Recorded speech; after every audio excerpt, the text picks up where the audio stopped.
தற்போதைய செய்தியை பார்த்து கொண்டிருக்கிறோம். பாரிஸ் ஒலிம்பிக் போட்டியின் முதல் தங்கத்தை சீனா வென்றுள்ளது. 10 மீட்டர் ஏர் ரைஃபிள் கலப்பு இரட்டையர் பிரிவில் சீனா தங்கம் வென்றுள்ளது. தென்கொரியாவை வீழ்த்தி 10 மீட்டர் ஏர் ரைஃபிள் கலப்பு இரட்டையர் பிரிவில் சீனா தங்கத்தை வென்றிருக்கிறது. ஒலிம்பிக்கின் முதல் தங்கத்தை சீனா வென்றுள்ளது. அந்த அண்மை செய்தியை பார்த்து கொண்டிருக்கிறோம். கூடுதல் விவரங்களோடு செய்தியாளர் மதியழகன் இணைப்பில் இருக்கிறார். வணக்கம் மதியழகன், முழு விவரம். பிரான்சில் நடைபெற்று வரக்கூடிய ஒலிம்பிக் போட்டிகளினுடைய இந்த தற்போது நடைபெற்றிருக்கூடிய தொடருக்கான முதல் தங்கத்தை தற்பொழுது சீனா வென்றிருக்கிறது. 10 மீட்டர் ஏர் ரைஃபிள் கலப்பு இரட்டையர் பிரிவில் தங்கம் வென்று இருக்கிறது சீனா.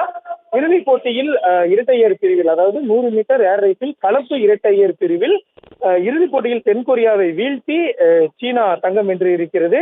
இந்த பிரிவில் இந்திய அணி இறுதிப் போட்டிக்கு தகுதி பெற முடியாமல் வெளியேறியது.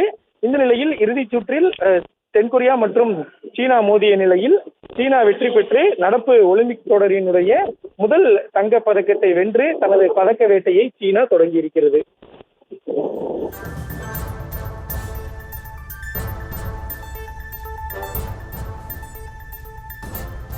விவரங்களுக்கு நன்றி மதியழகன்.